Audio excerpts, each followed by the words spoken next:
Olá, boa tarde. Jornal da Cultura, primeira edição desta terça-feira, começa agora. O presidente Jair Bolsonaro volta a elogiar o ideólogo Olavo de Carvalho, que dos Estados Unidos dispara ofensas contra os militares do governo. A Organização Mundial da Saúde diz que a amamentação exclusiva até 6 meses de idade reduz as chances de uma criança se tornar obesa. O presidente Temer se torna réu no inquérito sobre a conversa com Joesley Batista, dono da JBS, por especular no mercado financeiro com a notícia da gravação do ex-presidente. Alunos do ensino público desenvolvem um game que incentiva a alimentação saudável e já faz sucesso entre os pequenos e em casa. A Polícia de São Paulo vai indiciar o marido da modelo que morreu em naufrágio de lancha por homicídio não intencional. O governo estuda lançar a hipoteca reversa, um tipo de crédito que permite o uso da casa própria para complementar a renda dos aposentados.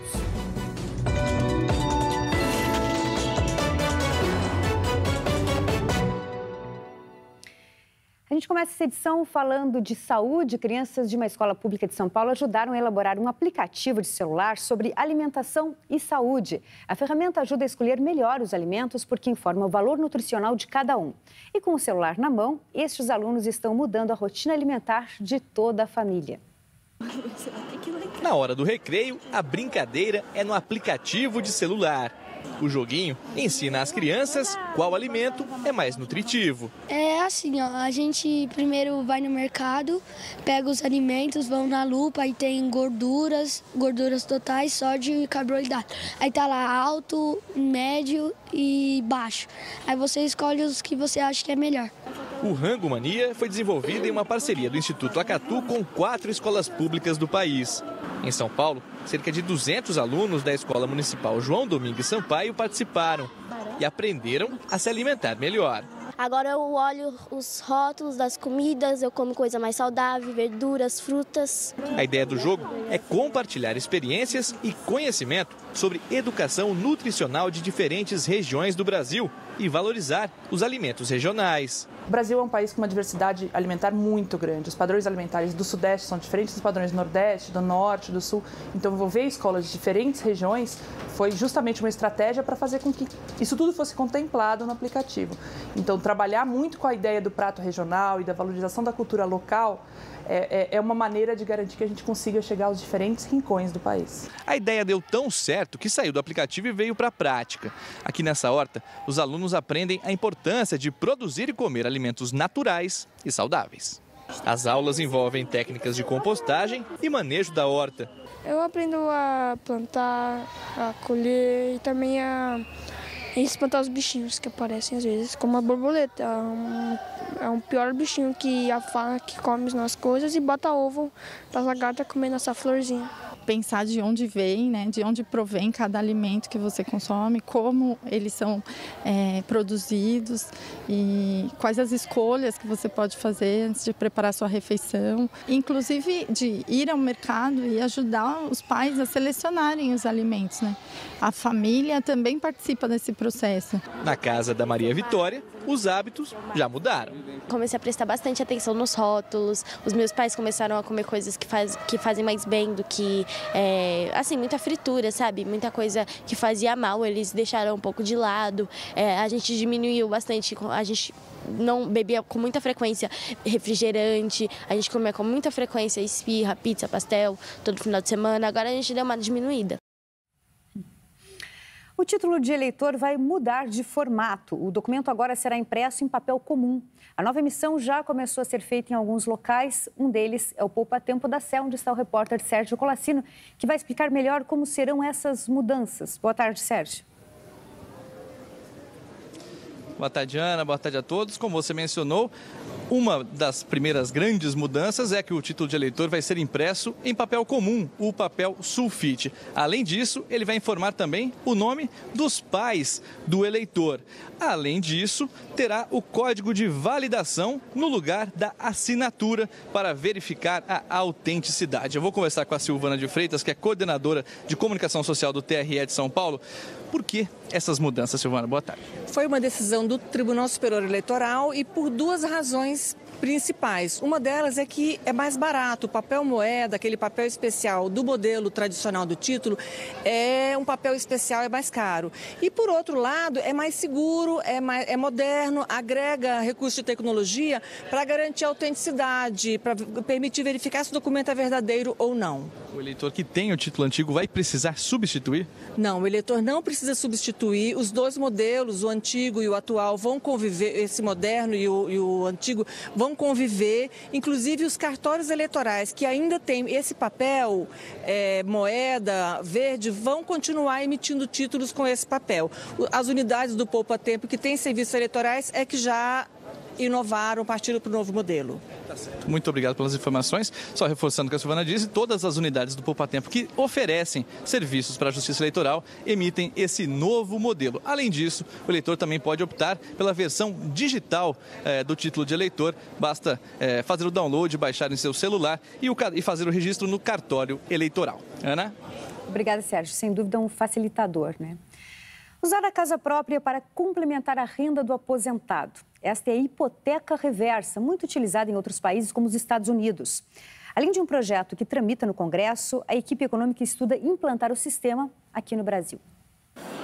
Fernando, 73 anos, recebe um salário mínimo de aposentadoria. Tem um único bem, uma casa na periferia da Zona Sul de São Paulo. Está há mais de um ano na fila do SUS, esperando para fazer uma cirurgia no olho. Se eu tivesse uma boa aposentadoria, eu já tinha feito. Maurício tem plano de saúde, mas os gastos com a cobertura e medicamentos de uso contínuo consomem 25% da renda do bancário aposentado, que também é dono de um único imóvel. Não dá para ter uma vida tranquila. Se depender da aposentadoria só do INSS, não rola. Aposentados como Fernando e Maurício poderiam se beneficiar com a chamada hipoteca reversa, uma modalidade de empréstimo em que o imóvel é oferecido como garantia. O contratante continua morando no local e recebe o valor do empréstimo, que pode ser feito todo de uma vez ou em uma renda mensal vitalícia. Em troca, o credor fica com a casa quando o proprietário morrer. Quem quiser desistir da hipoteca pode encerrar o contrato desde que quite a dívida com o banco. Para calcular os valores a serem pagos, o banco estima a expectativa de vida do tomador e faz uma avaliação do imóvel. A proposta da hipoteca reversa estaria sendo estudada pelo governo como uma forma de aumentar a renda dos aposentados e injetar dinheiro na economia. O tema também é proposto em um projeto de lei que está sendo analisado na Comissão de Constituição e Justiça do Senado. A hipoteca reversa já é adotada em outros países, como os Estados Unidos. Lá tem acesso a essa modalidade pessoas com mais de 60 anos. Eles têm uma relação com crédito muito maior do que aqui no Brasil, né? Eles têm mais liberdade em concessão de créditos, eles refinanciam imóveis. Eu acho que todo crédito consciente é bom. O ex-presidente Michel Temer se tornou réu pela 6ª vez. A Justiça Federal de Brasília aceitou a denúncia do Ministério Público de que Temer comandou uma organização criminosa e tentou obstruir as investigações da Operação Lava Jato. O inquérito se refere ao encontro entre Temer e Joesley Batista, dono da JBS, no Palácio do Jaburu. A conversa foi gravada pelo empresário. Também viraram réus os ex-ministros Eliseu Padilha e Moreira Franco. E o Wesley Batista, irmão de Joesley, foi denunciado hoje pelo Ministério Público Federal por uso de informação privilegiada da delação para operações de câmbio no mercado financeiro. Segundo os promotores, essas operações foram feitas dias antes da delação da JBS vir a público e renderam 70 milhões de reais para o Wesley. A Polícia Civil de São Paulo vai indiciar por homicídio culposo quando não há intenção de matar o empresário Jorge Cestini, marido da modelo Caroline Bittencourt. A modelo morreu ao cair de uma lancha durante um vendaval que atingiu o litoral norte de São Paulo no último dia 28 de abril. O delegado responsável pelo inquérito diz que houve negligência do marido de Caroline no comando da embarcação. A decisão pelo indiciamento foi tomada após o delegado ouvir formalmente o dono da marina de onde a embarcação do casal partiu. O marinheiro que resgatou o empresário do mar também foi ouvido. Segundo aponta o delegado no inquérito, mesmo advertido sobre o mau tempo que se aproximava, o empresário Jorge Cestini insistiu em navegar e houve o naufrágio da lancha. Num ato de heroísmo, um operador de guindaste de construção com apenas 19 anos de idade salva mais de 10 pessoas do incêndio em um prédio na China. Eram 6h30 da manhã dessa terça-feira, na cidade de Fushun, no nordeste da China, quando o fogo começou numa pequena loja no térreo de um prédio de apartamentos. O fogo rapidamente se espalhou pelos 7 andares acima e os moradores foram acordados com a fumaça e não tiveram como fugir do prédio. Na varanda do 3º andar, uma mãe e seu filho gritavam por ajuda. Foi quando Lan Junzi, que estava a 300 metros de distância, ouviu os gritos e manobrou seu guindaste para a varanda e tirou os 2. Depois, o maquinista manobrou o braço do guindaste com o cesto para o andar acima, salvou outras pessoas e continuou subindo e resgatando mais vítimas. Mais tarde, o operador falou que a temperatura estava muito alta e sentia seu rosto queimar, mas só ficou vermelho e suou um pouco. Disse que focou em salvar as vítimas do incêndio, sem pensar em mais nada. No ato de heroísmo, Lan salvou 14 pessoas. E mais tarde foi reconhecido por uma das vítimas, que por acaso era sua professora. Ela disse que Lan sempre foi muito calmo e não entrou em pânico. Ela também elogiou a coragem do ex-aluno. E veja a seguir, o Brasil tem quase 12 milhões de jovens analfabetos e busca alternativas para estimular os alunos a não abandonarem a escola. E ainda, jornalistas da agência britânica Reuters são libertados em Mianmar depois de ficarem mais de um ano na prisão. A gente volta rapidinho, não sai daí.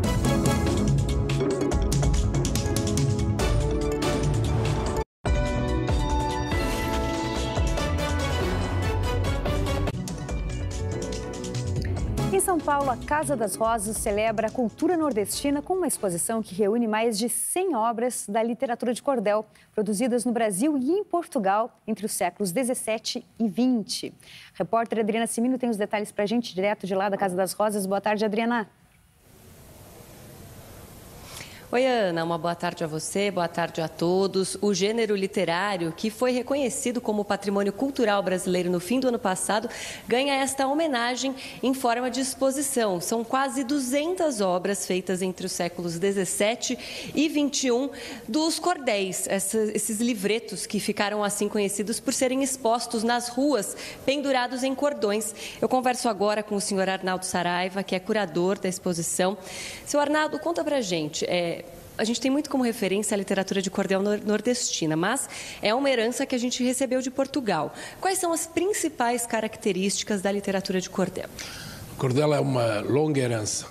O cordel nasceu com a descoberta da imprensa, só que o livro era muito caro, era preciso fazer livros baratos para que as populações pudessem lê-los ou ouvi-los, porque muitos dos cordéis eram apreciados por quem não sabia ler, analfabetos. O nome cordel é uma designação bibliográfica, não é uma designação que dê características internas do livro. É uma designação porque o livro, como disse, era exposto em cordões, em barbantes, em paredes das ruas, em mercearias e até à cintura de cegos, que foram durante séculos vendedores deste tipo de literatura. E é claro que é uma herança europeia. O livro nasceu na Alemanha, depois este tipo de livro propagou-se a outros países, mas vingou sobretudo em Espanha e em Portugal, e depois na América Latina e em particular no Brasil. O cordel brasileiro é uma herança clara portuguesa contra teorias que há do contrário, né? É a ignorância pura, que basta ver algumas imagens dos portugueses que temos por aqui para se perceber a relação. Tá certo, muito obrigada, viu, senhor Arnaldo? Olha, a exposição será inaugurada hoje, às 7 horas da noite, aqui na Casa das Rosas, que fica no número 37 da Avenida Paulista. Ela vai até o dia 6 de junho e a entrada é gratuita. Obrigada, Adriana, pelas informações. 2 jornalistas da agência de notícias britânica Reuters, presos em Mianmar, saíram da prisão depois de mais de 500 dias na cadeia. Os jornalistas Walone, de 33 anos, e Kian Soo-woo, de 29, deixaram a prisão hoje, após serem condenados no mês de setembro do ano passado e sentenciados a cumprir 7 anos de cadeia por infringir a lei de segredos oficiais. O caso levantou dúvidas sobre o progresso de Myanmar em direção à democracia e provocou críticas de diplomatas e de defensores dos direitos humanos. Os jornalistas foram libertados após uma anistia presidencial concedida para mais de 6 mil prisioneiros. O presidente de Myanmar já perdoou milhares de outros presos em anistias em massa desde o mês passado. Antes da prisão, em dezembro de 2017, os jornalistas trabalhavam numa investigação sobre a morte de 10 homens e meninos muçulmanos rohingyas por forças de segurança e civis budistas no oeste de Myanmar, durante uma ofensiva do exército. A operação forçou mais de 730 mil rohingyas a fugirem para Bangladesh, segundo estimativas da ONU. A matéria que os dois fizeram recebeu o prêmio Pulitzer de reportagem internacional em maio. A agência Reuters sempre afirmou que os dois jornalistas não cometeram nenhum crime. O editor-chefe, Steve Adler, disse que desde a detenção há 511 dias, os dois se tornaram um símbolo da importância da liberdade de imprensa em todo o mundo. Uma forte tempestade de areia chega a escurecer o dia numa cidade da Austrália. A imagem acelerada mostra a força, a dimensão e a violência da tempestade que atingiu a cidade de Mildura, que fica no estado de Vitória, a sudeste da Austrália. Durante pouco mais de 1 hora de imagem gravada, a tempestade reduz a visibilidade e, em menos de 1 minuto, o dia chega a se transformar em noite, antes do céu ficar claro novamente. O escritório de meteorologia australiano divulgou que a velocidade dos ventos chegou a 90 km por hora. A areia no ar levou ao fechamento do aeroporto e não houve registro de vítimas. Nos últimos tempos, várias tempestades de areia têm atingido a Austrália, que enfrenta uma das maiores secas do século. Continua quente o clima entre o ideólogo da família Bolsonaro, Olavo de Carvalho, e os militares que integram o governo. Depois de uma sequência de ataques e xingamentos no fim de semana aos generais Santos Cruz, ministro da Secretaria de Governo, e Vilas Boas, ex-comandante do Exército, o presidente Jair Bolsonaro publicou hoje de manhã uma mensagem com elogios ao Olavo de Carvalho. Na postagem pelo Twitter, Bolsonaro disse que Olavo de Carvalho se tornou, sozinho, um ícone na luta contra a ideologia de esquerda. Bolsonaro disse, abre aspas, sua obra muito contribuiu para que eu chegasse ao governo, sem a qual o PT teria retornado ao poder. Sempre o terei nesse conceito. Continuo admirando Olavo. Quanto aos desentendimentos, ora públicos, contra militares, aos quais devo minha formação e admiração, espero que seja uma página virada por ambas as partes. Fecha aspas. A página que Bolsonaro quer virar começou com uma sucessão de 13 postagens de Olavo de Carvalho, entre a tarde de domingo e a manhã de segunda-feira, contra o general Santos Cruz, aparentemente com o objetivo de derrubá-lo do governo. Olavo de Carvalho, que mora nos Estados Unidos, se irritou com uma entrevista do general em que ele defendeu que as redes sociais precisam ser usadas com mais cuidado e um aprimoramento da legislação. Nas postagens, Olavo de Carvalho fez xingamentos e usou palavrões contra o ministro. O filho do presidente, o vereador Carlos Bolsonaro, também criticou o general Santos Cruz nas redes sociais. O presidente Bolsonaro não defendeu o general publicamente. A defesa veio do general Vilas Boas, ex-comandante do Exército e hoje assessor do gabinete institucional. Em uma mensagem, Vilas Boas acusou Olavo de Carvalho de querer substituir uma ideologia radical por outra, o que, segundo o general, não contribui para promover soluções concretas para os problemas brasileiros. Ontem à noite, Olavo de Carvalho voltou aos ataques e disparou uma postagem contra o general Vilas Boas e, mais uma vez, usou xingamentos e palavras de baixo calão. O presidente Bolsonaro, em entrevista, recomendou silêncio e negou a existência de grupos adversários em guerra dentro do governo. Hoje de manhã publicou a mensagem em que fez elogios ao Olavo de Carvalho e disse que os desentendimentos com os militares eram página virada. Pelo menos 13 pessoas morreram em 3 dias durante operações policiais no Rio de Janeiro. Da última sexta-feira até ontem, foram 8 mortes no conjunto de favelas da Maré, 4 no Morro do Borel, na zona norte do Rio, e 1 no Morro da Rocinha, na zona sul. Em São Paulo, o risco de sofrer um crime violento caiu em mais da metade das cidades do estado, com mais de 50 mil habitantes. Os dados divulgados pelo Instituto Sou da Paz fazem parte do Índice de Exposição à Criminalidade Violenta com base nos indicadores da Secretaria da Segurança Pública do Estado em 2018. O risco de sofrer um crime violento caiu em 79 dos 139 municípios paulistas com mais de 50 mil habitantes. A cidade mais violenta é Itanhaém, na Baixada Santista, e a com menor risco é Vinhedo, na região de Campinas, há 20 meses sem registrar um homicídio. A Secretaria da Segurança Pública disse que tem tomado medidas para reforçar o policiamento nos municípios com os índices mais altos de violência. Com um contingente de quase 12 milhões de jovens e adultos analfabetos, o Brasil busca alternativas para ensinar a ler e escrever. Para educadores, um conjunto de políticas contínuas pode ser o primeiro passo. Aos 6 anos, Esther sabe identificar os sons e letras do alfabeto. E a cada dia aumenta o número de palavras no vocabulário. Eu já aprendi a ler bota, 3... abacaxi, abacate. Esse é o esperado para crianças nessa idade, segundo a Base Comum Curricular. É o chamado ciclo da alfabetização, que vai até o 3º ano. Aos 7 anos, a expectativa é que essa turma saiba dominar a ortografia. E aos 8, aí tem que saber tudo. A Mariana mal pode esperar. Senão, aí todo mundo vai ter que ficar lendo para mim. Mas seguir essa receita é um desafio. A prova disso são os mais de 11 milhões e meio de analfabetos com 15 anos ou mais no país. Não há um consenso em qual etapa os alunos perdem o interesse durante o ciclo da alfabetização.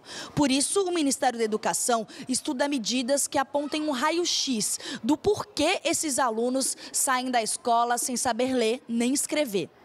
A experiência na sala de aula mostra que é importante agir em conjunto. Quando ele sente que o amigo conseguiu e ele não.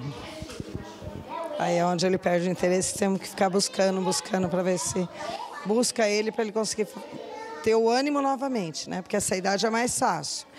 Quando é mais velho, um pouquinho mais difícil. Essa ONG em São Paulo dá aulas de alfabetização para adultos e idosos. Há 5 anos, quando chegou aqui, a dona Josina não sabia nem ler o próprio nome. Hoje, aos 74 anos, ela diz que lê quase tudo. Eu passo no médico, aí a receita que ele passa para mim. Eu chego em casa, eu leio tudinho, coisa que eu nunca li. Uma educação melhor também pode ajudar a alavancar a economia, como mostra um exemplo do outro lado do globo. Singapura hoje é a 4ª maior economia do mundo, um crescimento que se deu também pelo investimento na educação de base. O país asiático conquistou o 1º lugar no último PISA, um certificado de aprendizagem internacional. No ranking, o Brasil ocupa a posição de número 59, atrás de países como Chile, México e Colômbia. A gerente executiva de educação do Instituto Ayrton Senna acredita que o primeiro passo para melhorar o índice é uma política contínua. Saber para onde a gente quer ir, que resultado que a gente quer e se ela está acontecendo ao longo do processo, com monitoramento, com o sistema de acompanhamento, de avaliações de processo e avaliação de resultado. Então a gente precisaria não só detectar o problema, mas pegar esses exemplos bons e ver o que eles estão fazendo. A amamentação pode reduzir em até 25% a chance de uma criança se tornar obesa. É o que revela uma pesquisa da Organização Mundial da Saúde. Tomás completa 6 meses esta semana e já pode dizer que é um cara de sorte. Até hoje, a alimentação dele foi 100% de leite materno, por decisão e dedicação da mãe. A gente tem que ajudar ele a aprender a fazer a pega. Precisa realmente de bastante persistência, bastante paciência. A gente chega até a ficar machucada no começo, os primeiros dias, assim, fica machucado, né? Até ele aprender a fazer direitinho. E aí vem a parte gostosa. Para poder sair de casa, eu faço ordenha e eu tenho o leite, né, congelado, que a gente faz todo o processo para que ele tenha o leite materno, mesmo quando eu não estou presente. Voltando ao Tomás, ele é um cara de sorte também porque essa dedicação dos pais nos seus primeiros 6 meses de vida vão aumentar as chances dele ser uma criança e mais tarde um adulto mais saudável e dentro do peso ideal. O leite materno é o melhor e mais completo alimento para o bebê. Isso é fato, já bastante divulgado. Além disso, ele também transfere da mãe para o bebê uma série de hormônios e anticorpos que funcionam como vacinas naturais contra uma série de doenças. O que os pesquisadores descobriram agora é que ele também pode funcionar como uma espécie de vacina contra uma epidemia da vida moderna, a obesidade. Pesquisadores da Organização Mundial da Saúde monitoraram 30 mil crianças na Europa e descobriram que a amamentação exclusiva até os 6 meses de vida reduzem até 25% a chance de obesidade. O leite artificial, o leite industrializado, ele induz uma produção maior de insulina pelo bebê. A insulina faz com que o bebê acumule mais gordura, então vai ser uma criança mais obesa. Além disso, segundo a médica, o leite materno também faz o paladar do futuro adulto se desenvolver mais e ficar mais aberto para uma alimentação variada e saudável. O bebê que mama o leite da mãe, ele tem uma variação de sabores, porque o leite materno, ele varia durante a mamada, varia com os meses, conforme o que a mãe come. Por último, um conselho de mãe para mãe. Não se assuste com a perda de peso do bebê e mantenha o aleitamento exclusivo. É o que Mariana pretende fazer. Hoje, ela vai para casa com o seu segundo pacotinho de amor. A minha licença é até 5 meses, então a ideia é ficar 5 meses só no peito e depois ainda de manhã e de noite, até 1 ano pelo menos, que foi o que eu consegui amamentar minha primeira filha. Muito bem. Logo depois do Jornal da Cultura, primeira edição, vem o Momento Papo de Mãe. Roberta já está aqui com a gente. Boa tarde, Roberta. Boa tarde, Ana Paula. Hoje vocês vão falar de disfagia, que não é exatamente uma doença, mas que causa bastante problema para quem tem essa disfunção, né? É verdade, Ana Paula. As crianças com disfagia têm problemas para engolir os alimentos, para deglutir os alimentos. E a disfagia atinge até recém-nascidos. E o problema é que as crianças precisam se alimentar, né, para não ficarem desnutridas, desidratadas, só que elas correm o risco de engasgar, dos alimentos irem parar no pulmão. Então a família toda tem que lidar com esse problema, né? A família toda precisa reaprender como alimentar essa criança, para essa criança não aspirar esses alimentos, né? Porque é um grande risco. E quem são os convidados de hoje? Então a gente recebe uma família que tem o Enzo, de 4 anos. Temos as fotos. O Enzo, acho que essa foto está trocada, não é do programa de hoje, é de um outro programa, depois a gente fala. Mas o Enzo, ele tem 4 anos e ele tem a disfagia. Então, os pais vão contar como que é a alimentação dele, porque até com os líquidos ralos é perigoso, ele pode engasgar, então esse líquido tem que ser engrossado. E a gente recebe também uma fonoaudióloga que vai dar dicas do que fazer, por exemplo, quando a criança se engasga, o que fazer e o que não fazer. Porque tem aquela história, né, Ana Paula, de assoprar o rosto da criança quando ela engasga. Será que pode? Será que não pode? Vocês vão ter que assistir para saber. Tá certo. Muito obrigada, Roberta. Até amanhã. Bom programa para você. Obrigada. E veja a seguir, cidade da Paraíba, que já foi palco de dezenas de longas-metragens, se orgulha do título de Hollywood do Nordeste. E veja também, comissão especial que vai analisar a reforma da Previdência começa a trabalhar hoje em Brasília. A gente volta, você já sabe, bem rapidinho. Até já.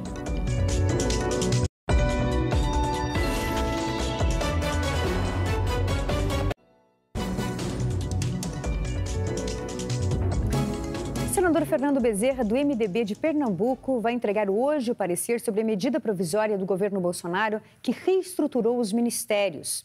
Fernando Bezerra, que é líder do governo no Senado, diz que vai manter a reestruturação, inclusive a mudança do COAF, da área econômica, para o Ministério da Justiça.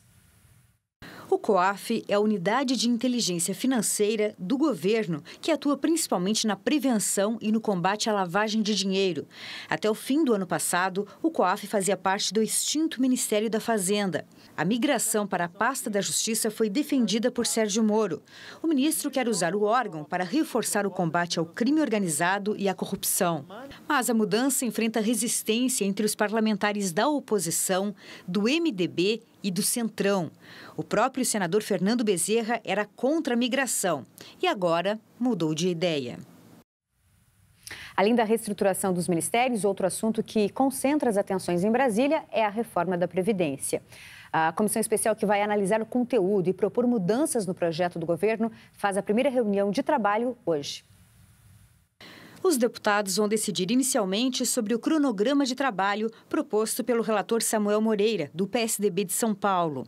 O governo tem esperança de aprovar a reforma da Previdência ainda neste semestre. O presidente Jair Bolsonaro e o ministro da Economia, Paulo Guedes, se reuniram nesta segunda-feira e depois fizeram novos apelos pela aprovação da reforma da Previdência.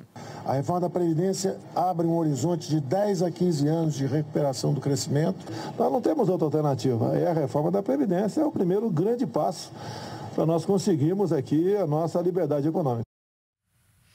Em São Paulo, um espaço para atividades físicas é inaugurado na Casa da AIDS, primeiro serviço do SUS paulista voltado especificamente para portadores do vírus HIV.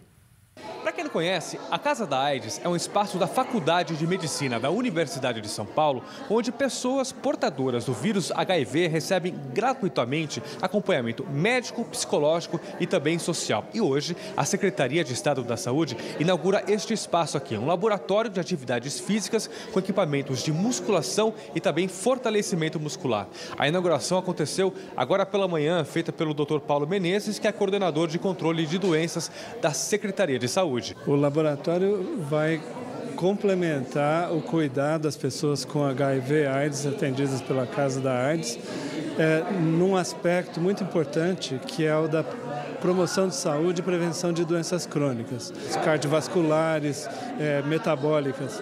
E essa academia vai poder permitir com que elas tenham uma melhor qualidade de vida. Além de atividade física, o espaço servirá também como fonte de pesquisa para tratamento da AIDS. Com isso, pedimos apoio à Secretaria da Saúde e ele foi concedido para ampliar o nosso quadro de profissionais, de modo a incluir também profissionais da área de nutrição e educação física, para garantir esse apoio integral aos pacientes ao lado dos nossos médicos, enfermeiros, psicólogos e assistentes sociais. E ao lado disso, conseguimos recursos da Fundação de Amparo à Pesquisa do Estado de São Paulo, a FAPESP, para equipar esse laboratório de atividade física, como vocês estão vendo, uma academia toda montada para permitir atividade física supervisionada. Em Nova York, um dos eventos mais importantes para o mundo da moda é o baile do Met. A festa do Museu Metropolitano de Arte reuniu centenas de celebridades com seus modelitos, no mínimo, exóticos. O Met Gala é um baile onde só entram celebridades exclusivas com vestidos feitos especialmente para elas. O primeiro evento foi organizado em 1948 e sempre houve de tudo um pouco para chocar ou deliciar os presentes. A festa angaria fundos para o museu. A lista tem dezenas de celebridades reconhecidas mundialmente e é organizada pelo peso pesado da moda internacional Anna Wintour, editora-chefe da Vogue norte-americana. Ela chegou cedo e cheia de plumas, mas até discreta para o que viria a seguir.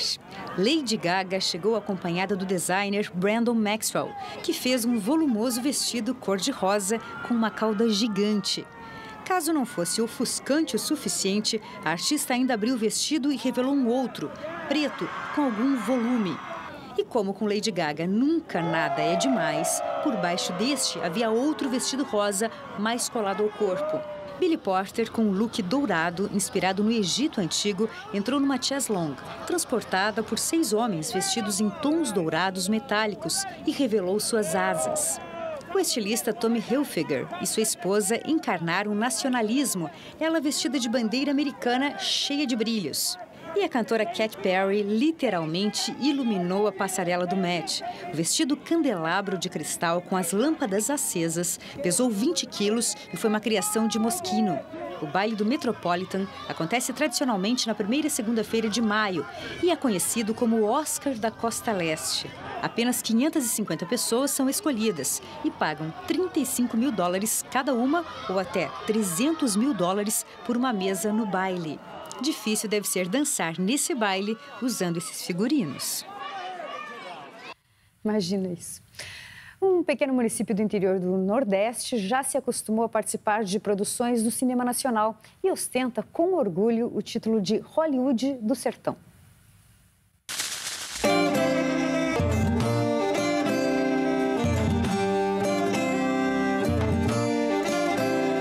o letreiro gigante na entrada onde se lê Hollywood Nordestina, assim mesmo com R, não deixa dúvidas. Estamos na cidade mais cinematográfica da Paraíba.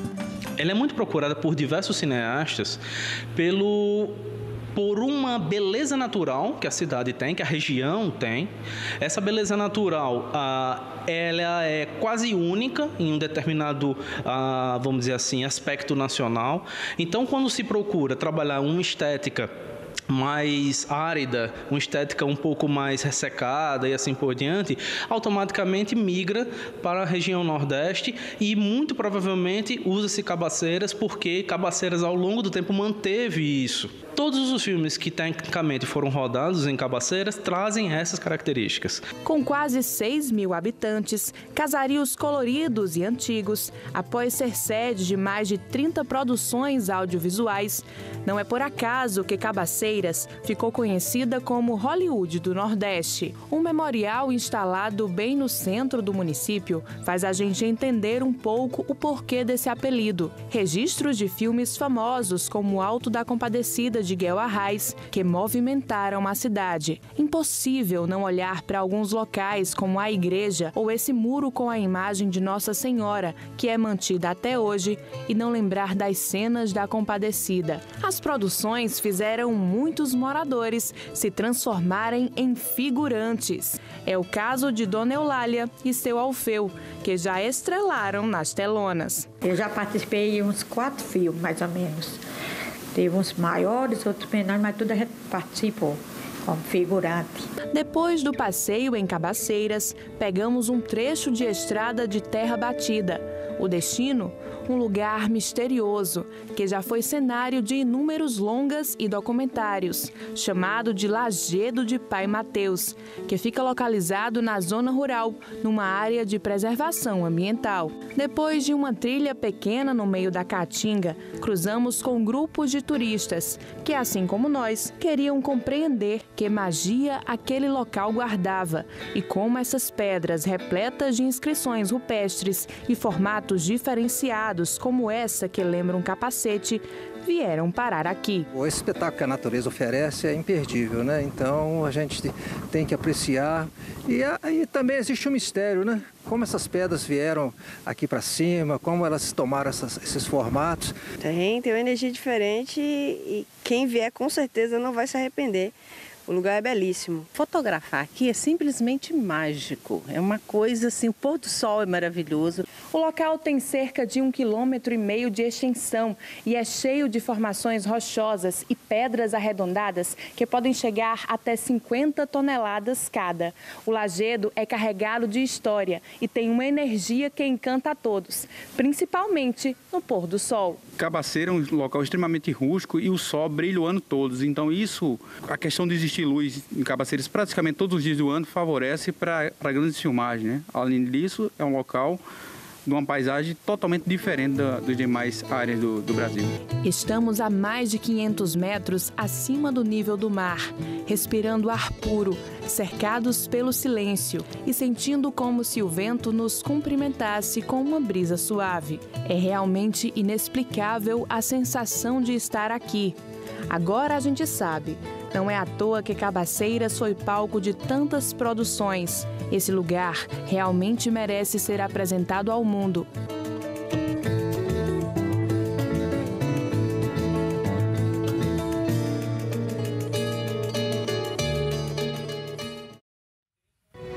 Agora 1h44. Jornal da Cultura, primeira edição, termina aqui. Uma ótima tarde e até amanhã.